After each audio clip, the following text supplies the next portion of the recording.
আমাদেরকে পিতা, আদি পিতা হযরতে আদম আলাইহিস সালাম। আর আদম আলাইহিস সালাতু ওয়াস সালামকে আল্লাহ নূর দিয়ে সৃষ্টি করেছেন না মাটি দিয়ে সৃষ্টি করেছেন বলেন? মাটি দিয়ে। কি দিয়ে? মাটি দিয়ে সৃষ্টি করেছেন হযরতে আদম আলাইহিস সালাতু ওয়াস সালামকে। আর বাপ যে পদার্থের, পিতা সে পদার্থের, এতে কোনো সন্দেহ নাই। যেহেতু আদম আলাইহিস সালামকে মাটি দিয়ে সৃষ্টি করা হয়েছে, তাহলে আমরাও মাটির তৈরি। তাফসীরে মারিফুল কোরআনের মধ্যে বলে আমার আল্লাহ পাক রব্বুল আলামিন যখন তোমাকে 3 নম্বর বলছি, আল্লাহ পাক রব্বুল আলামিন যখন মায়ের গর্ভে তোমাকে রাখলো, আমার আল্লাহ সৃষ্টির সাথে সাথে তোমার মৃত্যুর, তোমার দাফনটা কোথায় হবে সেটাও কিন্তু লিখে নাই। তাফসীরে মারিফুল কোরআনের তাফসীরের মধ্যে পাওয়া গিয়েছে যে ওই কবরটা তোমার যেখানে হবে, দাফনটা যেখানে হবে, সেখান কোরআন মাটি নিয়ে আমার আল্লাহ পাক রব্বুল আলামিন তোমার ওই পিতার নুতফার সঙ্গে মিশ্রিত করে দেয়। বলুন না সুবহানাল্লাহ। ও ভাইজান মুসলমানেরা, দিনদার ইমানদার মুসলমান ভাইরা, এইবার আমরা তাহলে বুঝতে পারলাম আমরা মাটি দিয়ে সৃষ্টি করেছেন আমাদেরকে, নুতফাও আছে, রক্তও আছে, আছে না? আল্লাহ বললেন আমাদেরকে যে সৃষ্টি করেছি, কেমন সৃষ্টি করেছি? তোমাদেরকে যে সৃষ্টি করেছি কেমন সৃষ্টি করেছি? তাই জন্য আল্লাহ পাক রব্বুল আলামিন 18 নম্বর পারা সূরার নাম সূরা মুমিনুন 12 নম্বর আয়াত থেকে বললেন ওয়ালাকাদ খালাকনাল ইনসানা মিন সালসালিন কাল ফাখার।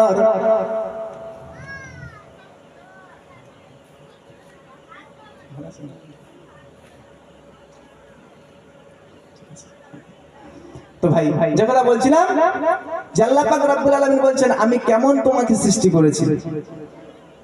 স্বামী স্ত্রী যখন বিবাহ বন্ধন হলো, এইবার আল্লাহ পাক রব্বুল আলামিন স্বামী স্ত্রীর মিলনের পরে শুধু ডিম্বাণুতে আর শুক্রাণুতে, শুধু ডিম্বাণুর দ্বারাই সন্তান জন্ম নিতে পারে না, শুধু শুক্রাণুর দ্বারাই সন্তান জন্ম নিতে পারে না। সন্তান জন্ম নেয় ডিম্বাণু এবং শুক্রাণু মিশ্রিত হয়ে। মহিলাদের ডিম্বাণু, পুরুষদের শুক্রাণুটা মিশ্রিত হয়ে। এইবার আল্লাহ পাক রব্বুল আলামিন বললেন ওটাকে আমি আল্লাহ পাক রব্বুল আলামিন স্বামী স্ত্রী মিলনের পরে, স্বামী স্ত্রী মিলনের পরে আমি আল্লাহ পাক রব্বুল আলামিন ওই নুতফাটাকে নিয়ে, ওই ডিম্বাণু আর শুক্রাণুটাকে নিয়ে আমি আল্লাহ পাক রব্বুল আলামিন মায়ের গর্ভের মধ্যে, রাহমের মধ্যে আমি হেফাজত করে নিলাম। ওইটা যখন আমি হেফাজত করে নিলাম, আল্লাহ পাক রব্বুল আলামিন বলেন আমি ফেরেশতাকে বলে দিলাম ফেরেশতা তুমি চলে যাও, ওইটাকে 40 দিন শোধন করো। কয়দিন? 40 দিন শোধন করো। ফেরেশতা 40 দিন শোধন করতে থাকে। এইবার ফেরেশতা যখন 40 দিন শোধন করে, আবার 40 দিন পরে আমার আল্লাহ পাক রব্বুল আলামিন ওই নুতফাটাকে রক্তের টুকরা বানিয়ে দেয়। কিসের টুকরা? রক্তের টুকরা। নুতফা থেকে রক্ত হলো না? হলো না? নুতফা থেকে রক্ত। তা কোরআন ভুল বলছিল? জি, নুতফা থেকে রক্ত হলো। আমার আল্লাহ পাক আবার ফেরেশতাকে বলে দিলেন ফেরেশতা তুমি চলে যাও, ওই আমি যে রক্তটা বানিয়ে দিলাম ওই রক্তটাকে 40 দিন শোধন করো। এইভাবে শোধন করতে করতে করতে করতে আমার আল্লাহ পাক রব্বুল আলামিন বলেন আমি তোমাকে মায়ের গর্ভের মধ্যে 7 বার চেঞ্জ করলাম, 7 বার পরিবর্তন করলাম। তারপরে আমি তোমার এত সুন্দর একটা চেহারা তৈরি করলাম। যখন 4 মাস বয়স হয়ে গেল মায়ের গর্ভের মধ্যে, মায়ের রাহমের মধ্যে যখন 4 মাস বয়স হয়ে গেল তোমার, আমি আল্লাহ পাক রব্বুল আলামিন তোমার শরীরের মধ্যে জান দিয়ে দিলাম। জান দিয়ে দিল। ক মাস পরে জান দিল? 4 মাস পরে জান দিয়ে দিলাম। জান দেওয়ার পরে তার ক্ষুধা লাগে, পিপাসা লাগে না? জান দিলে তার একটা ক্ষুধা দিতে হয় না? জি, ক্ষুধা পায় না? ওই ক্ষুধা থেকে আমার আল্লাহ পাক রব্বুল আলামিন তাকে মায়ের এবং সন্তানের নাভিটাকে জয়েন্ট করে দিলেন। মায়ের যে শারীরিক অসুস্থতা হয়, যে নাপাক পদার্থটা মায়ের গর্ভে সন্তান এলে আর ওটা হয় না, ওটা আমার আল্লাহ পাক রব্বুল আলামিন মায়ের ওই নাপাক পদার্থটা সন্তানের নাভির সঙ্গে জয়েন্ট করে পুশ করে ওটা সন্তানের শরীরের মধ্যে পুশ করে দিয়ে গে আমার আল্লাহ পাক রব্বুল আলামিন তার ক্ষুধা এবং পিপাসা মিটিয়ে দেন। বলুন না সুবহানাল্লাহ। আর একটু জোরে হবে না? কেমন ভাবে? জি, যখন সন্তানের 7 মাস বয়স হয়ে গেল, তোমার যখন 7 মাস বয়স হয়ে গেল, আমার আল্লাহ পাক রব্বুল আলামিন বলেন, যখন ছেলের 7 মাস বয়স হয়ে গেল, দুনিয়ার জমিনে যখন সন্তান আসবে 10 মাস 10 দিন পরে, বলছে না ডাক্তার বলছে 10 মাস 10 দিন পরে, 10 মাস 10 দিন, তো 7 মাস যখন হয়ে গেল, আমার আল্লাহ পাক রব্বুল আলামিন চিন্তা করলেন, ও তো দুনিয়ার জমিনে গিয়ে দুনিয়ার কিছু খেতে পারবে না, সে ভাত খেতে পারবে, তরকারি খেতে পারবে? আমার আল্লাহ পাক রব্বুল আলামিন এদিকটা চিন্তা করে তার মায়ের স্তনের মধ্যে একটা দুধ দিয়ে দিল, যেটা গরমও নয় ঠান্ডাও নয়। যে দুধটা খেলে সন্তানের কিন্তু গলা ধরে যাবে না ঠান্ডার কারণে, আর যে দুধটা খেলে গরমের কারণে জিহ্বা পড়ে যাবে না, গলা পড়ে যাবে না। মুসলমান, যখন সন্তান 10 মাস কিংবা 10 মাস 10 দিন পরে সন্তান যখন দুনিয়ার জমিনে ভূমিষ্ঠ হয়ে নিল, এইবার আল্লাহ পাক রব্বুল আলামিন সাথে সাথে সাথে মায়ের স্তন থেকে দুধ বার করা আরম্ভ করে দিল। বলুন না সুবহানাল্লাহ। আল্লাহ এত সুন্দর ভাবে আমাদেরকে সৃষ্টি করেছে, এত সুন্দর ভাবে আমাদেরকে সৃষ্টি করেছে, আর আমরা অতীতের কথা ভাবলাম না। আরে অতীতের কথা যদি ভাবতাম, তাহলে আমরা নামাজ কালাম তো দূরের কথা, আল্লাহকে তো দূরের কথা, আমরা পিতামাতার সঙ্গে খারাপ ব্যবহার করতাম না। যে পিতামাতা এত কষ্ট করে আমাদের দুনিয়ার জমিনের মুখ দেখালো, মা 10 মাস 10 দিন গর্ভে ধরে নারী ছিল, মা যে তোমাকে দুনিয়ার জমিনে আনলো, সেই মাকে আমরা কষ্ট দিতাম না। এইরকম ভাবে দুনিয়ার জমিনে আমরা তো কিছু বুঝি না। বুখারী শরীফ, তিরমিজি শরীফ এবং মিশকাত শরীফের মধ্যে হাদিস রয়েছে। রাবী হচ্ছে আব্দুল্লাহ ইবনে আমার, আব্দুল্লাহ ইবনে আমার রাদিয়াল্লাহু আনহু قال, আব্দুল্লাহ ইবনে আমার রাদিয়াল্লাহু আনহু قال, قال رسول الله صلى الله عليه وسلم, رضا الرب في رضا الوالد وسخط الرب في سخط الوالد, أو كما قال عليه الصلاة والسلام। তিরমিজি শরীফ এবং মিশকাত শরীফের হাদিস। তিরমিজি শরীফের 2 নম্বর জিলদের 12 নম্বর হাদিস, আর মিশকাত শরীফের 419 নম্বর হাদিস। अब्दुल्ला इब्ने उमर रदियल्लाहु अन्हु ने फरमाया, रसूलुल्लाह सल्लल्लाहु अलैहि वसल्लम ने कहा, अल्लाह ताला की खुशनुदी बाप की खुशनुदी में है, और अल्लाह ताला की नाखुशी बाप की नाखुशी में है। কি বলছে? আব্দুল্লাহ ইবনে উমর রাদিয়াল্লাহু আনহু বর্ণনা করছেন, রাসূলুল্লাহ সাল্লাল্লাহু আলাইহি ওয়াসাল্লাম বলেছেন। কে বলেছেন? তিরমিজি শরীফ এবং মিশকাত শরীফের মধ্যে বর্ণনা করছেন। পিতামাতার সন্তুষ্টিতে আল্লাহ তাআলা সন্তুষ্ট হন, আর পিতামাতার অসন্তুষ্টিতে আল্লাহ তাআলা অসন্তুষ্ট হন। তাহলে আল্লাহকে রাজি খুশি করতে গেলে পিতামাতাকে সন্তুষ্ট করা লাগবে কি লাগবে না? আর আল্লাহ যদি তোমার উপরে রাজি হয়ে যায়, জান্নাত তোমার উপরে ওয়াজিব। পিতামাতাকে সন্তুষ্ট করা লাগবে কি না? ও মুসলমানেরা, এইবার তো আল্লাহ পাক রব্বুল আলামিন তোমাকে দুনিয়ার জমিনে আল্লাহ, আমার আল্লাহ পাক রব্বুল আলামিন কসম দিলেন। কি দিলেন? কসম। আল্লাহর কসম কাটা লাগে, কিন্তু আল্লাহ কসম কাটলেন।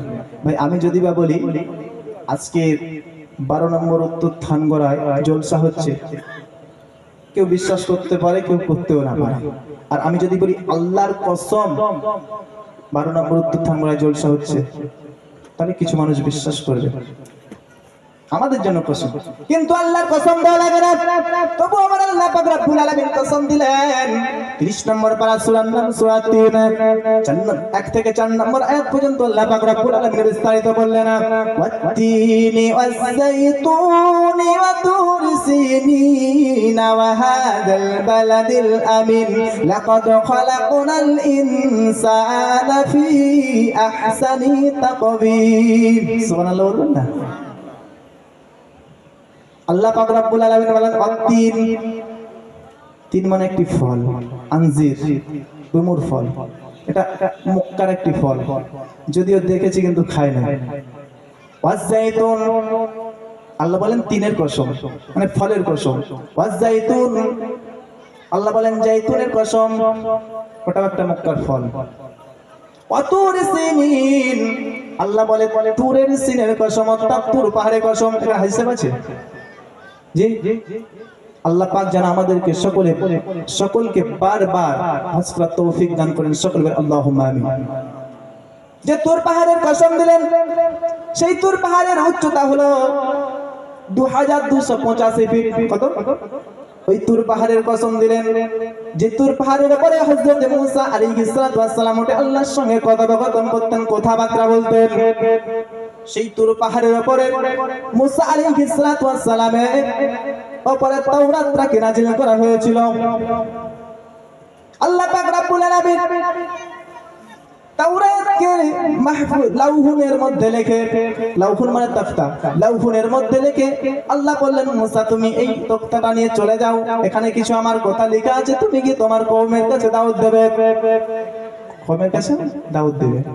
হযরত মুসা আলাইহিস সালাম ওই সময় চিন্তা করছে, আরে এর থেকে কত বড় বড় ভারী ভারী জিনিস আমি কাঁধের মধ্যে তুলে নিয়ে চলে গিয়েছি, এটা তো কোনো সামান্য ব্যাপার, কোনো ব্যাপার নয়। হযরত মুসা আলাইহিস সালাম ওই সময় কি করলেন, ওই তক্তাটাকে তুলতে গেলেন, তোলা তো দূরের কথা, নাড়াতে পারে না। আল্লাহকে বলেন আল্লাহ এ কেমন ব্যাপার, আমি কেন এই তক্তাটাকে নাড়াতেই পারছি না। আল্লাহ বলে মুসা রে তাহলে কি করার আছে বলো। বলে তোমার কিছু ফারিস্তাকে দিয়ে দাও। আমার আল্লাহ পাক রব্বুল আলামিন কিছু ফারিস্তাকে দিয়ে দিলেন। মুসা আলাইহিস সালাম হিয়ে বলে টান মারে, তোলা তো দূরের কথা, নাড়াতেও পারে না, ফারিস্তাদেরকে শামিল করে নিয়ে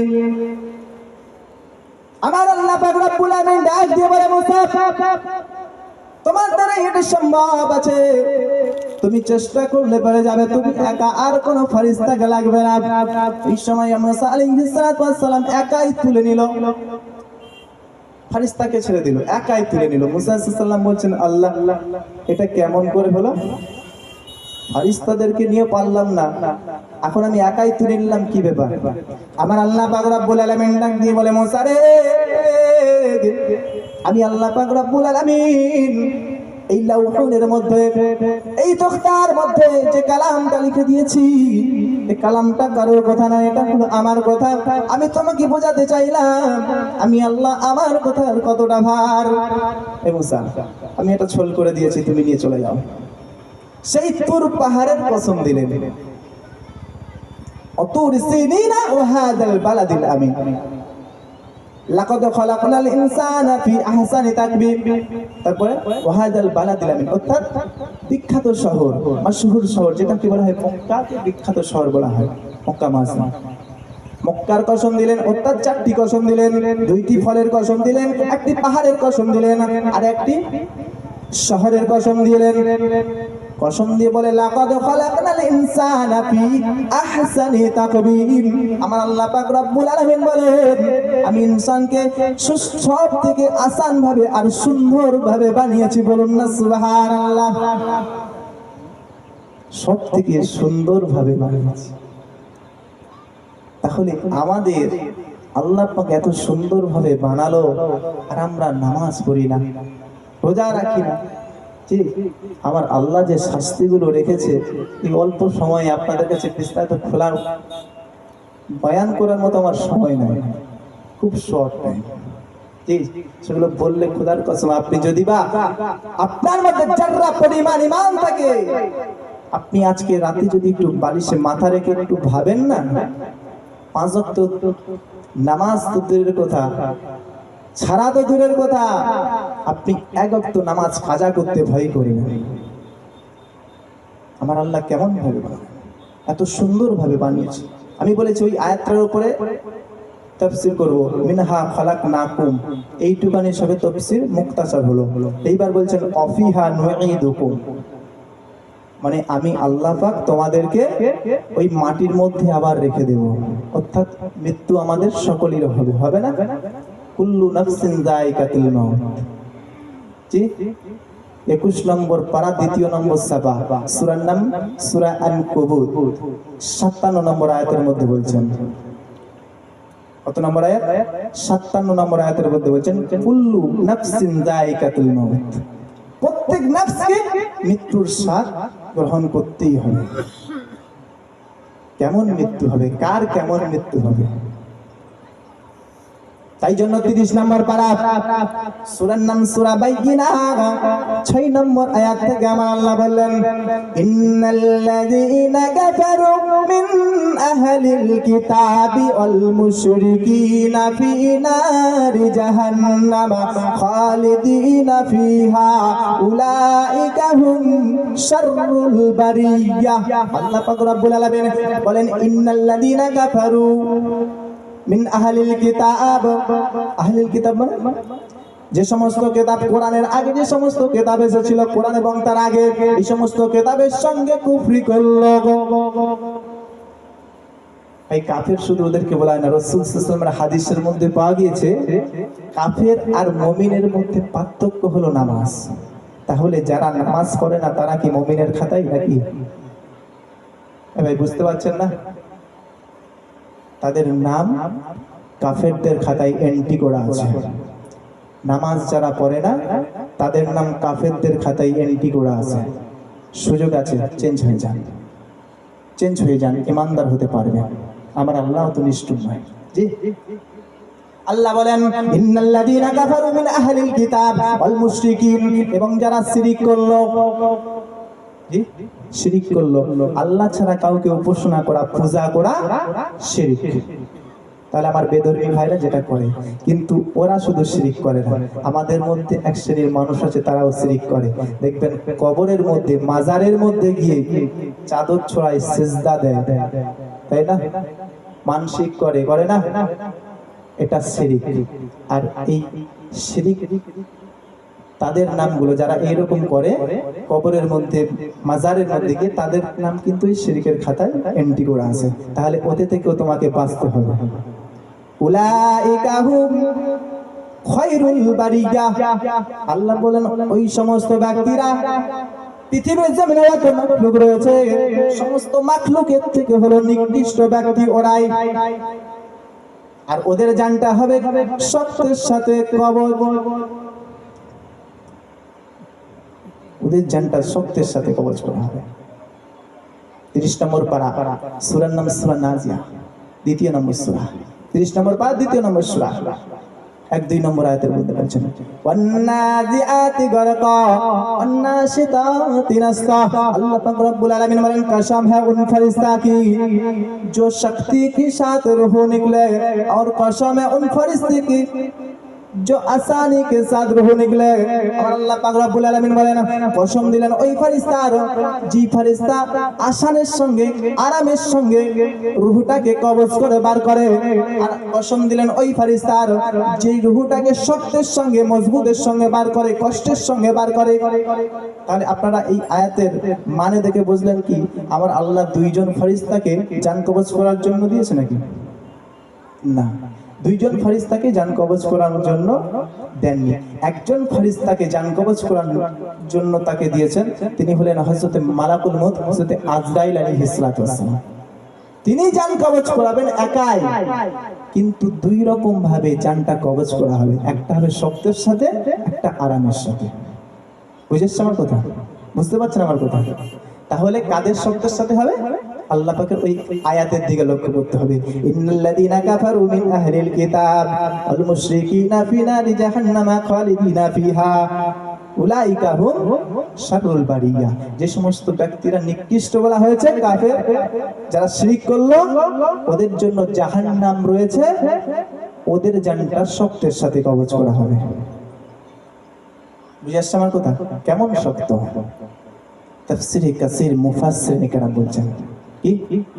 তাফসীরে কাসীর মুফাসসিরিন কেরাম বলে গুনাহগারের জানটা কেমন ভাবে কবজ করা হবে? গুনাহগারের সামনে যখন মালাকুল মউত হযরত আজরাইল আলাইহিস সালাতু ওয়াস সালাম হাজির হয়ে যাবেন, ওই সময় গুনাহগার তার চোখের মধ্যে দেখতে পাবে হযরত আজরাইল আলাইহিস সালাতু ওয়াস সালাম একটি বিকৃষ্ট চেহারা নিয়ে তার সামনে হাজির হবে। মালাকুল মউতকে দেখে গুনাহগার ভয়ে কাঁপতে থাকবে, কম্পন চলে আসবে। ওই সময় গুনাহগারের সামনে জাহান্নামটা জাহির হয়ে যাবে। কি জাহির হবে? জাহান্নামটা ফুটে উঠবে। জাহান্নামের কষ্ট, জাহান্নামের আযাব, জাহান্নামের খাদ্যগুলো সবকিছু সে দেখতে পাবে এবং অনুভব করতে থাকবে। ওই সময় গুনাহগার বলতে থাকবে, মালাকুল মউত, আমি অমুক জায়গাতে যেতে চাই না, আমাকে অমুক জায়গাতে নিয়ে যাবে না। মালাকুল মউত ওই সময় ডাক দিয়ে বলতে থাকবে, গুনাহগার রে, এই গুনাহগার, তুমি শুনে রেখে দাও, আমার আল্লাহ পাক তোমাকে একটা সময় দিয়েছিল, নির্ধারিত সময় দিয়েছিল। 50 বছর, 60 বছর, 10 বছর, 20 বছর, 30 বছর, 80 বছর, 100 বছর পর্যন্ত তোমাকে সময় দিয়েছিল। কিন্তু আর 1 সেকেন্ড আগেও নয়, আর 1 সেকেন্ড পরেও নয়, আমি আল্লাহ তোমাকে যেই সময় দিয়েছে, আমার আল্লাহ যেই সময় তোমাকে দিয়েছে, ওই সময়ের মধ্যে আমি তোমার জানটা কবজ করে নেব। 1 সেকেন্ড আগেও নয়, 1 সেকেন্ড পরেও তোমার নয়। ওই রকম ভাবে আজরাইল আলাইহিস সালাতু ওয়াস সালামের মধ্যে কথোপকথন হবে, কথাবার্তা হবে, আর আমার আল্লাহ পাক রব্বুল আলামিন মালাকুল মউতকে জানটা কবজ করার অর্ডার করবে। সাথে সাথে মালাকুল মউত তার জানটা কবজ করে নেওয়া হবে। তাফসীরে কাসির মুফাসসিরিন কেরাম বলেন, কষ্টটা কেমন হবে? ও মুসলমানের ভাইরা, জেনে রেখে দাও কেমন কষ্ট হবে গো। পৃথিবীর জমিনে একটা বকরির কথা উল্লেখ করেছে। কার কথা? বকরি, ছাগল। বকরির কথা উল্লেখ করে বলা হয়েছে, পৃথিবীর জমিনে যেমন করে একটা বকরিকে যদি তাকে হালাল না করে, জবাহ না করে, তাকে কুরবানি না করে, তার খালটা অর্থাৎ ছালটা যদি ছিঁড়িয়ে নেওয়া হয়, ছাড়িয়ে নেওয়া হয়, ওই বকরির যতটা কষ্ট হয় তার থেকে 70 গুণ বেশি কষ্ট হবে। বলেন আল্লাহু আকবার। তার থেকে 70 গুণ বেশি কষ্ট হবে। শুধু তাই নাই, তাফসীরে কাসির মুফাসসিরিন কেরাম বলেন, পৃথিবীর জমিনে ধারালো অস্ত্রগুলোকে যদি বা গায়ে গায়ে গায়ে গায়ে গায়ে করে দাঁড় করিয়ে দিয়ে, আর তার উপরে একটা সুতির পোশাক কাপড়কে যদি বা পিছিয়ে দেওয়া হয়, পিছিয়ে দিয়ে এক কিনারা ধরে যদি টানা হয়, এক কিনারা ধরে যদি টানা হয়, ওই কাপড়টার কোনো অস্তিত্ব থাকবে? কাপড়টার অবস্থা হবে ছিঁড়ে টুকরা টুকরা হয়ে যাবে, পিস পিস হয়ে যাবে, হবে না? তাফসীরে কাসির মুফাসসিরিন কেরাম বলেন, যেমন করে এই কাপড়টার কোনো অস্তিত্ব থাকলো না, এই কাপড়টা যেমন ছিঁড়ে টুকরা টুকরা হয়ে গেল, খাদি খাদি হয়ে গেল, খাদি খাদি টুকরা টুকরা ছোট ছোট হয়ে গেল। ওই সময় গুনাহগারের যখন জানটা কবজ করা হয়, গুনাহগারের জানটা যখন কবজ করা হয়, গুনাহগারের ভেতরের শরীরটা ওই রকম ভাবে টুকরা টুকরা হয়ে যায়। বলেন আল্লাহু আকবার। গুনাহগারের জানটা এইরকম ভাবে কবজ করা হয়। আর মুত্তাকিন যারা হবে, তাদের জানটা আসানের সাথে কবজ করা হবে, আরামের সাথে কবজ করা হবে না? হবে হবে। কার বলেন তো? আল্লাহ পাক রব্বুল আলামিন 30 নম্বর পারা, সূরার নাম সূরা বাইয়িনা। ওই আয়াতের পরে আল্লাহ পাক রব্বুল আলামিন ঘোষণা করলেন, ইন্নাল্লাযীনা আমানু ওয়া আমিলুস সালিহাত ফালাহুম ইন্নাল্লাযীনা আমানু ওয়া আমিলুস সালিহাতি উলাইকা হুম খায়রুল বারিয়াহ। আল্লাহ বলেন, কাদের জানটা কবজ করা হবে আসনের সাথে? যাদের মধ্যে ঈমান আছে, ঈমান আছে, ঈমান আছে, ঈমান আনলো এবং নেক আমল করলো। তাফসীরের মধ্যে নেক আমল সর্বপ্রথম এসেছে নামাজ। নেক আমল কি? সবথেকে বড় নেক আমল হচ্ছে নামাজ। নামাজের থেকে নেক আমল, এর থেকে বড় নেক আমল কিছু নাই। যারা নেক আমল করলো, আর ওই সমস্ত ব্যক্তি হলো দুনিয়ার সব থেকে সম্মানীয় আর উৎকৃষ্ট ব্যক্তি হলো তারা যারা ঈমান আনলো এবং নেক আমল করলো। উলাইকা হুম খায়রুল বারিয়া। ওই সমস্ত ব্যক্তি হলো মাখলুকের সব থেকে সম্মানীয় ব্যক্তি। আর আমার আল্লাহ বলছেন ওদের জন্য, আর ওদের জানটা আসানের সাথে কবজ করা হবে, আরামের সাথে কবজ করা হবে। কার সাথে? আরামের সাথে। আর আল্লাহ বলছেন ওদের জন্য আমার তরফ থেকে ফ্যাসিলিটি রয়েছে, আমার তরফ থেকে উপহার রয়েছে। ওই আয়াতের সাথে সাথেই বলছেন, জাযাউহুম ইনদা রাব্বিহিম জান্নাতুন আদনিন তাজরি